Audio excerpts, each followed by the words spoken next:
Il est 13 h, bonjour à tous et bienvenue dans cette édition du journal que nous ouvrons par la galerie Encadrement Design. Elle organise du 12 au 30 décembre 2019 à Akpakpa une exposition, son nom Passage. L'initiative vise à révéler l'art béninois. Des œuvres rares et assez originales de Ludovic Fadaïro sont à découvrir à l'occasion. Reportage.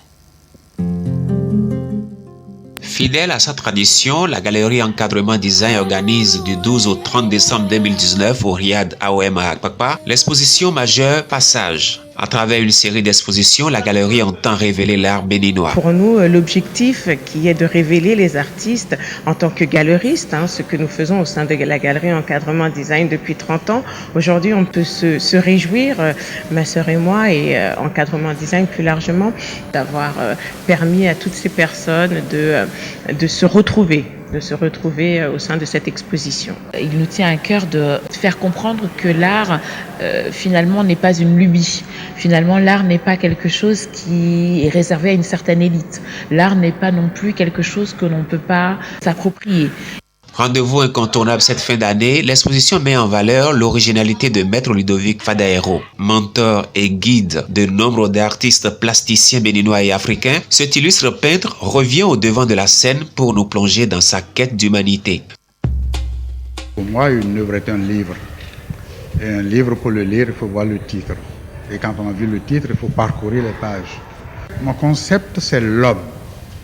Parce que nous sommes dans un siècle où j'ai l'impression que l'homme se perd, l'homme perd pied. Parce qu'il a oublié qu'avant d'être chair, qu'il était spirituel. Et il a oublié cette spiritualité sous les pieds. Et ce qui fait qu'aujourd'hui, l'humanisme disparaît presque. L'humain n'existe plus. Le temps de passage, les toiles de Ludovic Fadaïro ont impressionné et conquis les invités du vernissage de cette exposition. Passionnés d'art ou non, ils sont tous repartis avec une part de l'artiste. Toujours très impressionné par ses œuvres, mais je ne l'avais jamais rencontré. Aujourd'hui, je crois que je suis comblé. Mon rêve a été réalisé. C'est vraiment très prenant comme exposition parce que vous êtes devant une toile et c'est tellement dense, il y a tellement de matière à réflexion que c'est comme un voyage spirituel qu'on fait. Donc c'est vraiment le sentiment que j'ai eu. Je crois qu'on ne peut être que sans voix. Lorsqu'on est devant ce monument et lorsqu'on est devant ces œuvres magnifiques qui sont faites de ses mains avec des matières végétales, avec des couleurs propres à lui, mélange de couleurs si original, je crois que je suis impressionné. Plusieurs autres expositions d'envergure sont inscrites dans l'agenda de Encadrement Design qui promet de tenir en haleine le peuple béninois au Riad AOM qui prend les traits d'une galerie nationale. Et on parle de cette activité des membres de la commission agriculture de l'Académie nationale des sciences, arts et lettres du Bénin. Ils ont débattu de la question des pesticides dans le secteur agricole. L'objectif surtout, c'est de réduire leur utilisation. Jean-Claude James, Ramatou Lawani. L'utilisation des pesticides, un sujet d'actualité au cœur de cette rencontre. Pendant 48 heures, ces experts ont réfléchi sur le thème « Pesticides en agriculture au Bénin, avantages et risques ».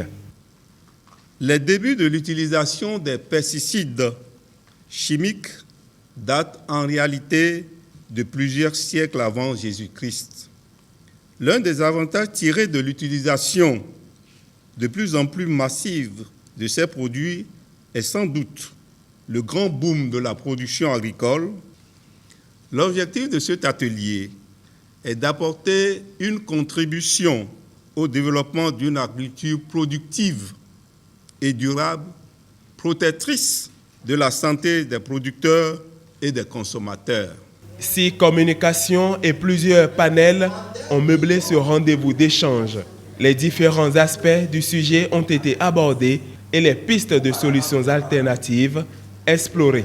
L'utilisation des pesticides vise à l'éradication, alors qu'utiliser les méthodes alternatives va viser de maintenir la population de ravageurs à un certain seuil. Là, on a par exemple des méthodes de lutte culturelle, des méthodes de lutte physique, des méthodes de lutte génétique qui sont d'ailleurs les moins coûteuses. Utiliser une variété naturellement résistante permet aux producteurs de cultiver ça sur plusieurs années, donc il n'a pas besoin forcément de débourser de l'argent chaque année. Nous avons la lutte biologique qui est certes un peu plus coûteuse mais plus respectueuse de l'environnement. Actuellement, par exemple, sur les coussettes d'igname, qui est mon domaine de prédilection, j'ai identifié des prédateurs qui permettent de réguler la population de Dinodoris, qui est le principal ravageur, à un seuil économique faible, donc on peut proposer déjà cela aux producteurs. Au démarrage des travaux, l'assistance a observé 1 minute de silence en mémoire des personnes décédées en manipulant ces produits chimiques. Et au terme des 2 jours de travaux, les participants sont parvenus à des conclusions. Le professeur Aimé Bokon-Nganta revient ici sur quelques idées fortes qui pourraient limiter la ruée vers les pesticides. Quand on parle de risque, on parle surtout des intoxications alimentaires dues aux pesticides pour les manipulateurs de ces pesticides-là que nous sommes, aussi bien producteurs, commerçants que consommateurs, mais également de l'impact de ces pesticides-là sur l'environnement. C'est vraiment un mal nécessaire, mais les réflexions sont en cours pour que dans le cadre de l'agroécologie, dans le cadre de l'agriculture écologique et biologique, nous retournons de plus en plus à ce que la nature a de disponible qui pourrait remplacer la forte utilisation de ces pesticides. Nous avons par exemple beaucoup de plantes à effet insecticide et insectifuge auxquelles nous ne faisons pas recours. Nous devons donc voir dans quelles conditions certains résultats qui sont déjà disponibles dans le sens de l'utilisation de ces plantes à effet insecticide et insectifuge, comment on pourrait mettre à échelle ces résultats pour pouvoir vraiment nous éviter, disons, de continuer toujours et toujours à dépendre des pesticides. Si limiter les pesticides devient une nécessité, il faut également penser à la biosécurité dans le secteur avicole. Un centre de services d'intérêt commun aux aviculteurs et un système efficace de biosécurité sont désormais disponibles. Ils visent l'amélioration de la productivité du secteur avicole au Bénin et c'est à l'initiative du projet d'appui au renforcement des acteurs du secteur privé. Jules Akwaïkou, Estelle Dokouno. Alors je vous remets ces kits afin qu'au bout de 6 mois, nous puissions tous applaudir. 75 aviculteurs de la commune de Ouida reçoivent chacun des kits composés de 52 poussins Goliath d'un jour, d'un mangeoire, d'une lanterne, d'une éleveuse et de la provende. Ces dons s'inscrivent dans le cadre de 2 projets qui vont booster la productivité des élevages avicoles au Bénin. Le premier, d'une durée de 12 mois, vise à contribuer à l'amélioration de la production et de la compétitivité des filières œufs de table et viande de volaille au Bénin. Le second, pour la même durée, est destiné à la dotation de 225 aviculteurs familiaux en kit d'élevage et de 11 250 poussins de souche Goliath qui a une forte productivité en viande dans la zone d'intervention constituée par les communes Abomey-Calavi, Alada et Ouida. La réussite de ces projets émane d'un accord entre les bénéficiaires et l'Union des aviculteurs professionnels du Bénin.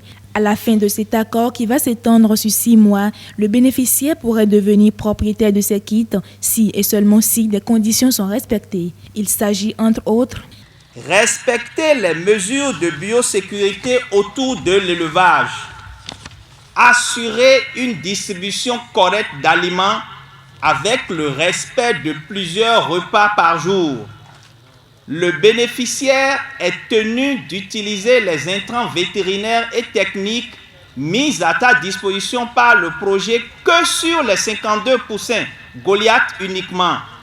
Le non-respect des dispositions et le constat avéré de mauvais résultats zootechniques dus aux bénéficiaires pourrait conduire à une résiliation du présent accord avec retrait des kits et matériels élevage par le projet. Ces initiatives sont en adéquation avec les objectifs du programme d'action du gouvernement. Il s'agit ici de nourrir les populations en protéines animales de qualité. L'aviculture, contribuant à environ 20% de la production nationale de viande, occupe la deuxième place dans le secteur de l'élevage. C'est donc au regard de tout ceci que le ministère de l'Agriculture, de l'Élevage et de la Pêche, appréciant à leur juste valeur ces initiatives, a voulu y contribuer par la mise à disposition des acteurs d'un magasin pour servir de base dans le cadre du démarrage de ces projets. Je voudrais donc, au nom du ministre de l'Agriculture, de l'Élevage et de la Pêche, remercier les initiateurs de ce projet pour cet appui important donné à l'aviculture béninoise. Les aviculteurs s'engagent dès la réception de ces kits à améliorer leur contribution à l'effort national. L'Union européenne, à travers l'Agence française de développement, a contribué financièrement à la mise en œuvre de ces projets. Tout autre sujet dans ce 13h, l'Agence pour le développement du numérique est dans une posture de restitution. À l'occasion d'un atelier, elle a exposé tous les résultats de l'étude sur le plan de connectivité et de la fourniture de systèmes d'information géographique associés. Le point avec Génial Afouda Monsi Agboka et Vitroni Lokoso. Les résultats issus de l'étude de connectivité et de la fourniture de systèmes d'information géographique associés exposés aux acteurs du développement numérique. Au menu de la rencontre, présentation de l'état des lieux des infrastructures et du système d'information géographique du plan national de connectivité PNC. Ce système d'information géographique devra être constamment mis à jour. Il ne s'agit pas juste de mettre à disposition un outil de travail et qu'au bout de 6 mois, 1 an, les informations deviennent caduques. Donc nous sommes dans un monde en mouvement avec des données qui évoluent constamment, des opérateurs mobiles qui poursuivent leur déploiement tout le long de l'année et également sur les années à venir. Donc l'enjeu, ce sera de mettre en place un cadre de gouvernance. Et ce cadre de gouvernance sera porté par un décret. Et ce décret est en cours déjà de rédaction au niveau du ministère du numérique et de la digitalisation. Et sera offrir une connexion à haut débit et rendre l'Internet accessible à tous. La mission est de taille et englobe tous les secteurs d'activité. Internet marchera partout, partout où on sera. Quand on sera dans un village, quand on sera en ville, n'importe où Internet va marcher. Pour qu'il y ait l'interconnexion de toutes les administrations, c'est-à-dire que quand il y a un tribunal qui veut quelque chose à Kandi, qu'il puisse avoir cette chose-là du tribunal de Cotonou, qu'un avocat veuille avoir un dossier pour un client qui est jugé et qu'il puisse l'avoir en ligne. Le plan national de connectivité a une période d'exécution de 3 années. Le programme de renforcement des capacités de l'UNESCO pour l'éducation durable est un programme exécuté au Bénin. Et autour du concept, il y a eu un atelier qui a réuni toutes les parties prenantes. Objectif, partager le bilan des activités ainsi que les projections de ce programme. Marcel Arrossi. Créé en 2003, le programme CAPED est actif au Bénin depuis 2013. Il existe pour mobiliser l'expertise de l'UNESCO dans les domaines clés de l'éducation. À l'entame de cet atelier bilan, l'intérêt du programme concerné est une fois encore rappelé. L'objectif essentiel de la stratégie nationale pour la relance de l'enseignement et la formation technique et professionnelle est la professionnalisation de ce secteur en vue de faire du système éducatif le levier stratégique de décollage du secteur économique du pays. Sur cette base, vous devez convenir avec moi, mesdames et messieurs, combien la contribution du programme de renforcement des capacités pour une éducation durable de l'UNESCO au Bénin est d'une grande utilité pour l'atteinte de la vision du gouvernement. Dans la mise en œuvre du programme, le Bénin produit régulièrement des rapports semestriels et annuels. Le représentant du directeur régional de l'UNESCO s'en réjouit et énumère les différents axes pris en compte par le CAPED. Les axes d'intervention du programme CAPED concernent les domaines suivants. Domaine des statistiques, domaine du développement de l'ingénierie, de la formation et de développement des curricula. Domaine de l'appui à la définition de stratégies et d'élaboration des politiques de l'éducation, pour ne citer que ceux-là. La présence de chacun de nous ici, nous en sommes convaincus, témoigne du soutien aux actions de l'UNESCO, notamment dans le programme CAPED. À l'issue de cet atelier, de nouvelles orientations seront données pour la mise en place d'un cadre de certification et de valorisation des acquis de l'expérience, notamment dans le domaine de la formation professionnelle et technique. Le Forum des partenaires au développement du département du Mono édition 2019 est lancé. C'est une initiative de la préfecture de l'Okossa. La direction départementale du plan et du développement pour le progrès socio-économique des communes y prend aussi une part active. François Zinsou et Abdoulaye Moumouni Yakoubou pour les détails. Le Forum des partenaires du Mono, une opportunité pour une synergie d'action dans le cadre de l'amélioration des conditions de vie des populations. Mairies et structures partenaires s'engagent dans cette dynamique. Les différentes communes, il y a beaucoup d'efforts qui se font, mais il y a toujours des difficultés. Et pour venir à bout de cette difficulté, il faut réfléchir ensemble aux différentes stratégies d'intervention pour que le développement soit une réalité. Au dire des organisateurs, ce forum est un creuset d'échange et de partage d'expériences entre les acteurs du développement, une réponse aux difficultés de coordination au niveau de la tutelle administrative. On a senti qu'il n'y a pas une coordination de ces interventions, alors que l'autorité de tutelle a besoin de coordonner toutes les interventions du ressort de son département. Et nous avons constaté également que pour la mobilisation des ressources, il y a eu des problèmes parce que les maires ont besoin donc d'échanger avec les partenaires pour que ces partenaires puissent les appuyer dans leur développement. Le thème central est évocateur sur la nécessité du travail en symbiose pour soulager la souffrance des populations. Inondation dans le département du Mono, conséquences socio-économiques et mesures prises. À travers le choix de ce thème, les autorités au niveau départemental veulent mettre en exergue l'important rôle joué par les différents partenaires et leur rappeler que maintenant que les eaux se retirent, les populations du département du Mono, touchées du plein fouet par les conséquences négatives de ces inondations, ont plus que jamais besoin de leur appui financier, matériel et moral.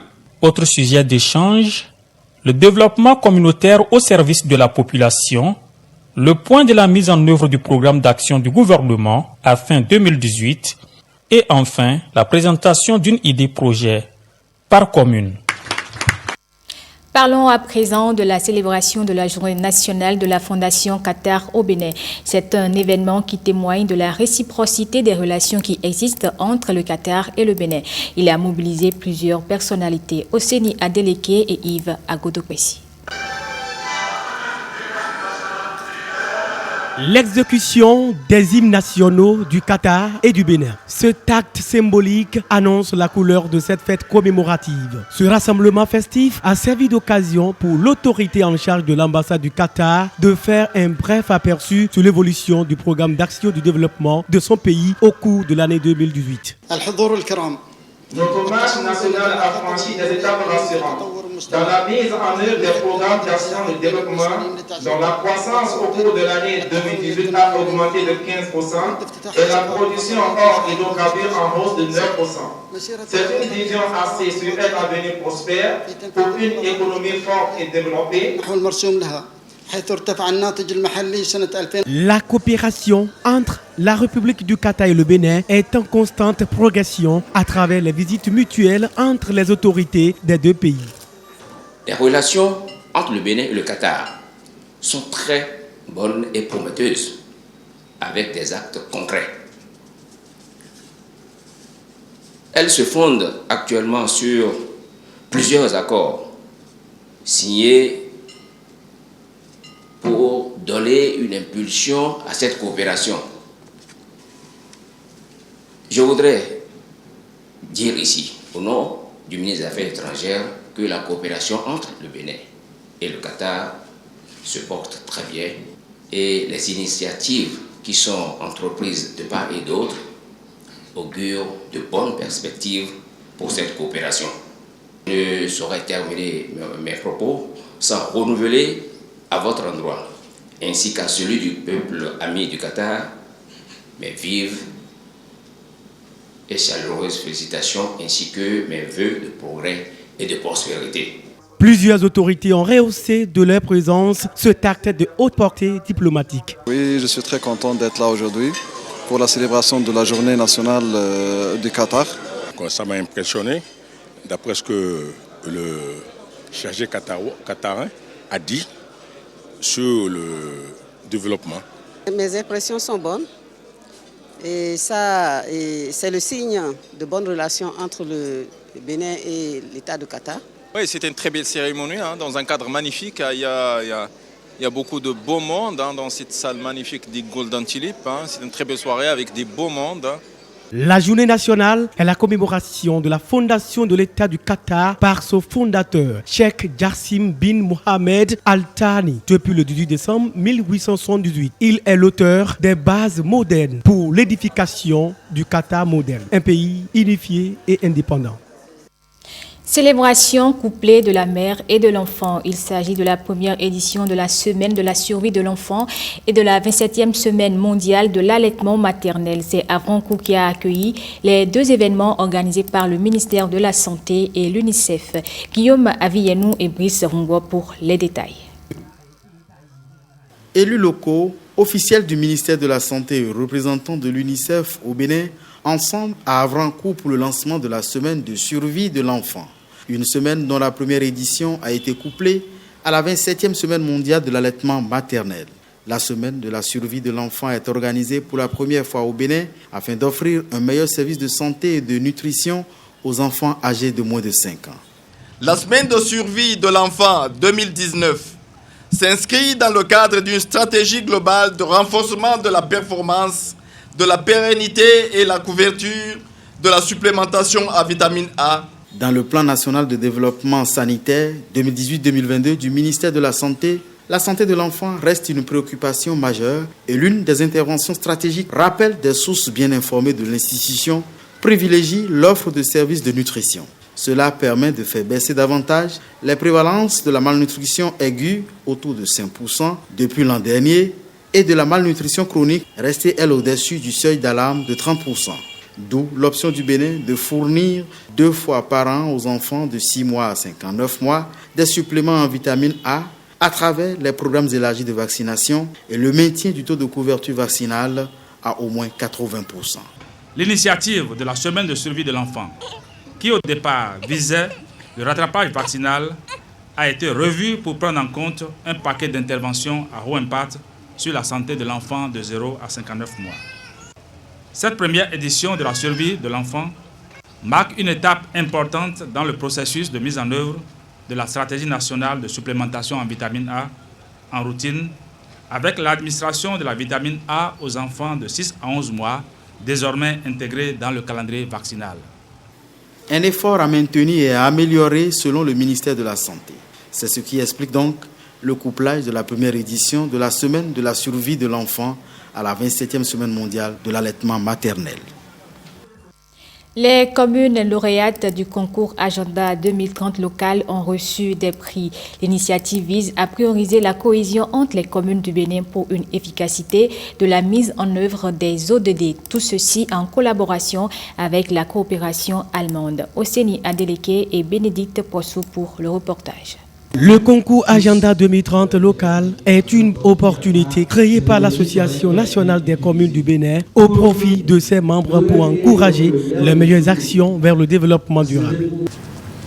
Le concours Agenda 2030 local, lancé courant août 2019 au profit des 77 communes du Bénin, est une occasion pour les communes de valoriser ce qu'elles font pour le développement durable de leur territoire. L'agenda 2030 vise à consolider la cohésion entre l'État des communes du Bénin pour une efficacité dans la réalisation des objectifs de développement durable. Par ailleurs, 5 communes sont récompensées pour leurs efforts en faveur de cet agenda 2030. Comme il a été clairement précisé dans le règlement intérieur du concours, chaque projet devait mettre en évidence les éléments qui caractérisent un projet communal Agenda 2030.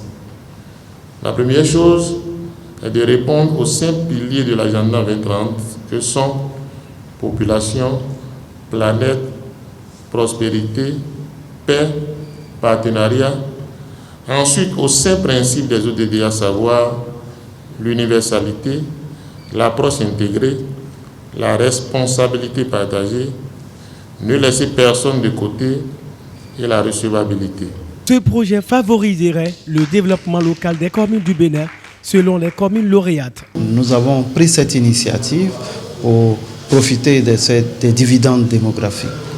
Et je voudrais dire que cette distinction est comme un indicateur que dans nos communes, beaucoup de choses se font par rapport aux ODD. Reste à ce que chaque commune fasse l'effort de capitaliser ce qu'elle fait au quotidien et qu'elle puisse faire un meilleur suivi des ODD au niveau de la commune. Le concours Agenda 2030 local vient à la suite d'autres actions, replacer le défi du développement durable au cœur des projets communaux. La participation est ouverte aux communes engagées dans un projet conforme aux objectifs de développement durable et prenant en compte les cibles priorisées par le Bénin. Direction Parakou qui accueille pour la 8e fois le festival Rencontre de belles images africaines de Parakou. Comme aux éditions antérieures, les festivaliers sont venus du Bénin et de plusieurs pays de la sous-région. Ils vont échanger autour de la production cinématographique orientée vers la promotion des richesses culturelles. Judicaël Aïnan et Bertin Adimi pour les détails. C'est ma domestique et j'en fais ce que je veux. Mais elle vient de te dire qu'elle n'a pas fait exprès. Pas besoin de couper sur son salaire. Ah, tu me rembourseras peut-être à la fin du mois. Comme ça, ton minable salaire de comptable. Pour une fois, ça servira à quelque chose. Les rencontres de belles images africaines de Parakou. Depuis 2012, l'événement est entré dans les habitudes dans la cité des Kobourou. Festival réunissant des participants venus de plusieurs pays de la sous-région, il fait la fierté des défenseurs de la culture par la production cinématographique, malgré les difficultés qui jalonnent le parcours. L'accompagnement reste encore faible. Des téléspectateurs abandonnent de plus en plus les productions locales au profit des productions étrangères. Et de ce cliché sombre qui se dégage, des perles rares donnent de leur temps, de leur sueur et mènent toujours le combat pour le rayonnement du cinéma. Perçue comme un outil de développement, la promotion de la culture à travers la production cinématographique ne saurait laisser indifférent. Je suis là donc pour encourager les jeunes amis, les jeunes frères, les aînés qui ont cru en cette branche de la culture en général, pour leur dire que tout espoir est encore permis. Et pour garder longtemps allumée la flamme de l'espoir, il faut des encouragements et du soutien, ce que la commune de Parakou compte apporter au festival Rebia. Il ne saurait avoir de développement sans que la culture elle-même ne soit l'élément catalyseur, la base et le ferment. J'encourage au nom du maire Charles Tokor tous ceux qui œuvrent pour que la culture soit toujours l'élément distinctif du peuple de la localité. Au-delà, le festival Rebia offre une belle opportunité d'expression de la richesse culturelle du Bénin. C'est un cadre adéquat de stimulation et de création artistique, de réalisation d'activités mettant en valeur la richesse de notre patrimoine culturel. C'est donc pour cette raison qu'il faut permettre aux acteurs culturels de se révéler. Il faut faire vraiment la promotion de notre culture parce qu'elle seule, en tant qu'instrument de méditation, permet de pénétrer l'âme réelle de l'Afrique. C'est pour ça que tous ceux qui sont les acteurs culturels il faut vraiment leur réserver une place de choix. En tout cas, tout le staff gouvernemental est là encore pour accompagner tous les artistes qui travaillent dans l'ombre. C'est un espoir pour nous. Projection de divers films, formation de jeunes cinéastes, organisation de résidences d'écriture, autant d'activités prévues pour occuper les festivaliers ayant fait le déplacement de la cité des Kobourou. Fin de ce journal, merci de l'avoir suivi et surtout prenez du plaisir sur l'ORTB.